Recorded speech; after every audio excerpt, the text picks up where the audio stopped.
जिस पे दिमाग होगा वही दिमागी नक्सली बन सकता है। जिस पे दिमाग ही नहीं होगा वो तो गोबर खाएगा और तुम्हारे लिए गोबर भक्त बनेगा, अंधभक्त बनेगा या गौमूत्र पिएगा। तो भाई ये वो लोग हैं दिमागी नक्सली जिनको कह रहे हो, वो गाय का मूत्र नहीं पीते, वो गाय का गोबर नहीं खाते, वो तुम्हारी वाहवाही नहीं करते, तुम्हारे अच्छे कामों की तारीफ करते हैं तो तुम्हारे बुरे कामों की आलोचना भी करते हैं। आप दिमागी नक्सली हैं?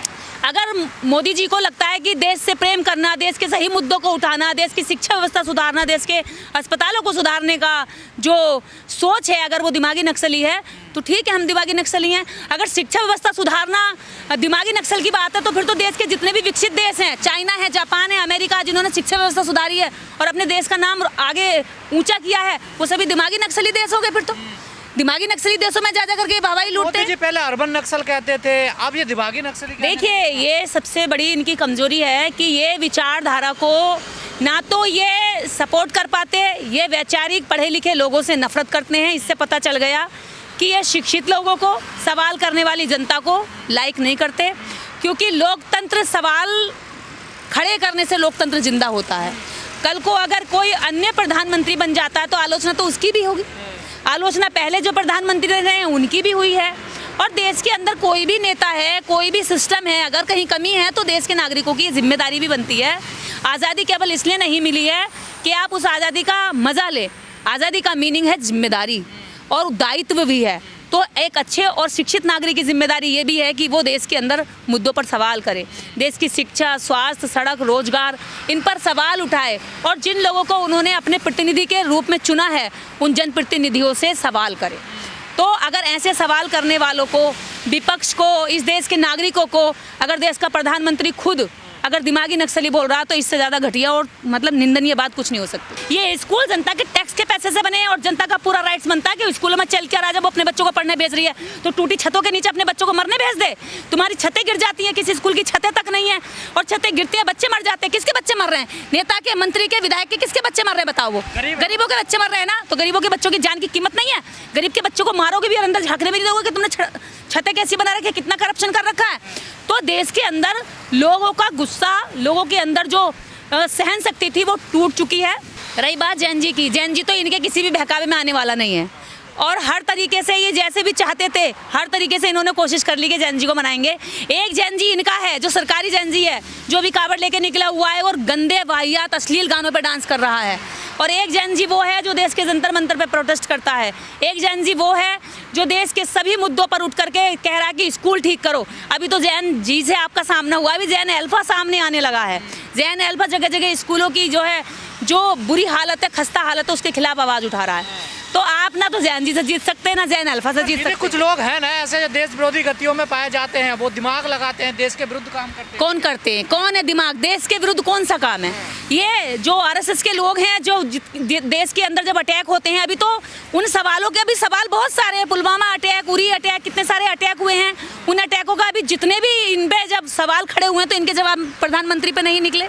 और रही बात सवाल खड़े करने की, तो सवाल वही खड़े करेगा जिसके अंदर दिमाग होगा।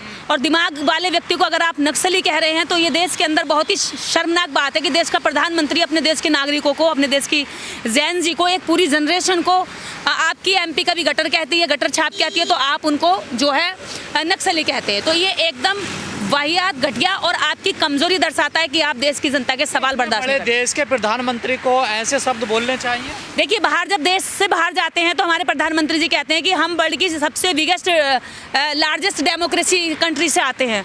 और जब लार्जेस्ट डेमोक्रेसी कंट्री में आप रहते हैं और वहाँ के प्रधानमंत्री हैं तो आपको उस कंट्री की डेमोक्रेसी का ध्यान अपने देश में आके रखना चाहिए। बाकी बाहर भाषण देने से बात नहीं बनती है। तो हमारे प्रधानमंत्री जी को ये पूरी देश के अंदर जो दिमागी लोग हैं, अगर दिमाग नहीं होगा तो देश विकास कैसे करेगा? अब बिना दिमाग वालों को हमने सत्ता में बिठा दिया है तो वो दिमाग वालों से नफरत तो करेंगे ही भैया। हमने अनपढ़ों को बिठा दिया है, हमने अशिक्षित लोगों को तो बिठाया, जो गैर मानवतावादी हैं, जो जिनमें एथिक्स तक नहीं है, जो कतई बराबरी, न्याय, समानता, इन सब चीज़ों से नफरत करते हैं, तो भैया वो दिमाग वालों से घृणा करेंगे ही। हमने अनपढ़ और गैर दिमाग वाले लोगों को बिठाया है तो भाई इस देश के अंदर ये तो देखना बनता था कि वो देश के अंदर दिमाग और शिक्षित लोगों को नक्सली कह सकते हैं। कुछ लोग हैं ना जो बच्चों को भड़का रहे हैं, बताइए। 8 साल का, 10 साल का बच्चा अब सड़कों पे आ गया है। वो भड़क नहीं रहा है भाई, वो सही मुद्दों को जान रहा है। अब पहले वाला नहीं है कि शक्तिमान छत पे से उड़ा और शक्तिमान जो है उड़ के कहीं किसी की जान बचाता फिर रहा है। अब लोगों को पता चल गया कोई शक्तिमान नहीं आएगा, शक्तिमान तो बीजेपी का चापलूस निकला। अब हमें खुद ही जो है अपने मुद्दों पे खड़ा होना पड़ेगा। अगर हमारे स्कूल क्या है कि सड़क खराब है, हम नाले में गड्ढे में गिर रहे हैं, तो उन बच्चों को कौन भड़का रहा भैया? वो गड्ढा भड़का रहा है जो गड्ढा इन्होंने छोड़ा। अचानक से पूरे देश में ये आंदोलन शुरू हो, ये देखिए छोटे बच्चों का जो इसके लिए हिम्मत मिलती है। जो प्रोटेस्ट 36 दिन लगातार चला, वो 36 दिन का असर पूरे देश नहीं पूरी दुनिया में हुआ। विदेश तक की मीडिया यहाँ पे कवरेज करने आई। तो क्या देश के जैन अल्फा ने, वो हर हाथ में मोबाइल है आज के टाइम पर, हर घर में 4-4, 2-2, 3-3 मोबाइल है। तो क्या जैन अल्फा ने नहीं देखा? जैन अल्फा ने देखा, सोचा कि अरे भाई इतना सारा मुद्दों पर वहाँ पे लोग खड़े हुए हैं, तो हमारे भी तो सड़कें खराब है, हमारे भी तो स्कूल के अंदर पानी में कीड़ा आ रहा, हमारे भी तो खाना बेकार मिल रहा है। तो इन सब चीज़ों को देख करके कुछ बच्चों में चेतना आई, और चेतना आई है तो सवाल खड़े हो रहे हैं। अभी सारे स्कूलों में नहीं हुआ है गजेंद्र भाई, अभी सारे स्कूलों में नहीं हुआ है। देश भर से वीडियो आ रही है। हाँ, कुछ स्कूलों में हुआ है। अगर सारे स्कूलों में होने लगा तो आप अपने ही बगल का सरकारी स्कूल जाकर देखना, आपके बगल के सरकारी स्कूल की वीडियो आई है अभी? मेरे गांव की आई है अभी? आपके गांव की आई है अभी? नहीं आई है। अभी तो देश के हजारों लाखों स्कूलों की वीडियो आनी बाकी है। ये तो चंद मुट्ठी भर जगह के स्कूलों की वीडियो आई है जहाँ पे सरकारें डर करके अभी ये कह रही है कि स्कूलों से वीडियो बनाना भी मना कर दिया। राजस्थान में बैन कर दिया। क्यों भाई? ये स्कूल तुम्हारे पिताजी के जेब के पैसे से बने? ये स्कूल जनता के टैक्स के पैसे से बने, और जनता का पूरा राइट्स बनता है कि स्कूलों में चल कर आ, जब अपने बच्चों को पढ़ने भेज रही है तो टूटी छतों के नीचे अपने बच्चों को मरने भेज दे। तुम्हारी छतें गिर जाती हैं, किसी स्कूल की छतें तक नहीं है, और छतें गिरती है, बच्चे मर जाते हैं। किसके बच्चे मर रहे हैं? नेता के, मंत्री के, विधायक के, किसके बच्चे मर रहे हैं बताओ? वो गरीबों के बच्चे मर रहे हैं ना। तो गरीबों के बच्चों की जान की कीमत नहीं है? गरीब के बच्चों को मारोगे भी और अंदर झांकने भी नहीं दोगे कि तुमने छतें कैसी बना रखी है, कितना करप्शन कर रखा है। तो देश के अंदर लोगों का गुस्सा, लोगों के अंदर जो सहन शक्ति थी वो टूट चुकी है, और सवाल करने वाले लोगों को दिमागी नक्सल क्या करके संबोधित कर। मोदी जी कहते थे 2047 तक हम विकसित बनाएंगे, 2047 तक हमारी सरकार रहेगी। कैसे बनाएंगे? ये तो देश में विरोध बड़ा तेजी से बढ़ रहा है। कैसे बनाएंगे भैया? 2026 तक आपने जो वादे किए थे, बताओ एक भी वादा पूरा किया हो तो बताओ ना। 2 करोड़ रोजगार का वादा दिखाओ, कहाँ गया? और 15 लाख हर खाते में आने का वादा दिखाओ, काला धन वापस लाने का वादा पूरा करा हो तो बताओ। तुम्हारे ही नेता मंत्री अमित शाह जी कह रहे हैं कि भैया 15 लाख जो था वो तो जुमला था, जनता को लुभाने का जुमला था। तो तुम्हारे सारे जुमलों की पोल खुल चुकी है। जनता आंदोलन से डर रही है अंदर सरकार डरी हुई है। तभी तो जो सरकार ये कहती थी कि भी हमारी सरकार में इस्तीफे नहीं होते हैं, और उस सरकार को तुरंत जो है अपने इतने मतलब करीबी मंत्री का जो है इस्तीफा दिलवाना पड़ा। तो ये सरकार डरी हुई है, और सरकार को पता है कि केवल धर्म के नाम पे अब राजनीति सफल नहीं होने वाली। देश की जनता को मुद्दे को तो भूल गए ना बीजेपी वाले, हिंदू राष्ट्र बना रहे हैं। वो इसलिए भूल गए भैया क्योंकि जनता ने मुद्दे अब हाईलाइट कर दिए। अब तक मीडिया ने पूरा बेड़ा उठा रखा था कि देश के दिमाग में धर्म का कचरा डालने के लिए, ठीक है, और धर्म का जो इन्होंने मतलब कहते हैं ना ओवरलोड, दिमाग से ऊपर चला गया। जब ऊपर चला जाएगा तो भाई बाहर को निकलेगा, और वो बाहर निकल करके अब देश के मुद्दे बाहर। क्या जनता भी समझ गई धर्म से कुछ नहीं होने वाला? देखिए धर्म से रोटी नहीं मिलती। धर्म ठीक है, हम कोई हिंदू है, कोई सिख है, कोई जैन है, पारसी है, दुनिया में हजारों धर्म है, और हमारे देश में भी कई धर्म हैं, प्रैक्टिस करते हैं हम सब अलग अलग धर्मों की। तो धर्म रोटी नहीं देता। धर्म सिर्फ हमें कुछ देर की उम्मीद और आशा दे सकता है, या धर्म हमें कुछ देर के लिए इस बात का आश्वासन दे सकता है कि ठीक है चलो हम चैन से सो सकते हैं कि हाँ हो जाएगा, चाहे भले वो काम ना हो। तो आप मानते 12 साल विफल रहे सरकार के? देखिए सरकार 12 साल के बाद भी अभी देख रहे हो अब यूपी सरकार ने, हमारे योगी जी ने ये कहा है कि 50,000 रुपये प्रत्येक महिला को हम जो है देंगे। चुनाव से पहले हम 20,000 रुपये देंगे, और चुनाव के बाद हम जो है 10,000 रुपये किस्त देंगे। भैया मतलब तुम बस 20,000 दोगे अभी, और क्योंकि तुम्हारी सरकार आने वाली नहीं है तो 10,000 वो तुम्हें देने नहीं है। 50,000 का तुमने जानबूझ के ये वादा किया है ताकि अगर नहीं भी आए तो हमारे कौन से देना है जेब से। अब जब आप ये बताइए अगर ये 20,000 रुपये देश का भला हो जाएगा 10,000 20,000 से, नौकरी या रोजगार मिलेगा? देखिए मैं यही कहना चाह रही हूँ, ये पैसा अगर 50,000 रुपये पर महिला को अगर आप उत्तर प्रदेश की महिला को दे रहे हैं तो कई करोड़ रुपये बैठ रहे हैं। इतने में तो आप अच्छा स्कूल खोल सकते हैं, बच्चों को शिक्षा दे सकते हैं, इसने में तो आप लोगों को रोज़गार दे सकते हैं। लेकिन आपका मकसद प्रदेश को या देश को आगे बढ़ाना नहीं है, आपका मकसद सिर्फ वोटर को लुभाना है और वोट लेना है, सत्ता पे काबिज रहना है, और सत्ता पे काबिज रह करके अपनी जो भ्रष्टाचार की राजनीति है वो सफल करनी है। पर विपक्ष बढ़ता तो रहा है, देखिए बच्चों को राहुल गांधी देखिए ना विपक्ष में दम है जो भड़का दे, ना पक्ष में दम रहा है जो उनको बरगला दे।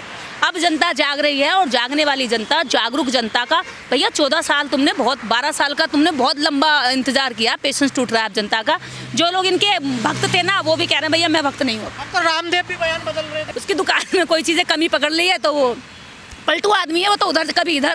कह रहे ना हिंदू ना मुस्लिम कोई खतरे में नहीं है, बच्चे खतरे में है। यही रामदेव कह रहे थे 30 रुपये प्रति पेट्रोल आएगा, डीजल 25 रुपये प्रति पेट्रोल आएगा, और सरकार बना दी ऐसे निकम्मों ने बयानबाजी कर करके, भक्त बना बना के। और आज इन निकम्मों की भी आंखें खुल रही हैं।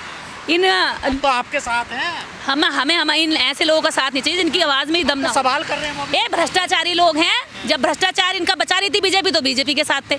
अब बीजेपी ने इनके कुछ सैंपल पकड़ लिए तो अभी इधर को आ गए। तो ये किसी के सगे नहीं है, ये अपने व्यापार के सगे लोग हैं। और रही बात रामदेव की, तो रामदेव जी जैसे लोग कितने हैं देश के अंदर। ये लोग कोई वोटों को, आज इन पे इनका कोई फर्क नहीं पड़ता वोटर पे, ना इनके पीछे लोग जाते हैं।